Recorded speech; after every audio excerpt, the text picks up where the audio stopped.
প্রিয় বন্ধুরা, আসসালামু আলাইকুম। শিক্ষাই জাতির মেরুদণ্ড।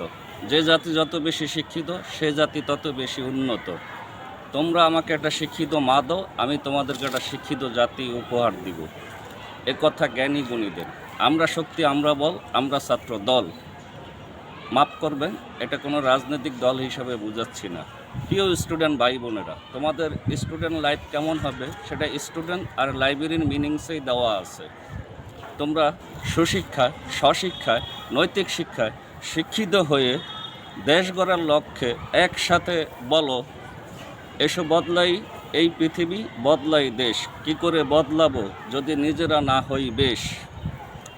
ভালো মানুষ, ভালো দেশ, স্বর্গভূমি বাংলাদেশ। তবেই না আগামী প্রজন্ম গর্ব করে বলতে পারবে, এই ভালো আছি, এই বেশ।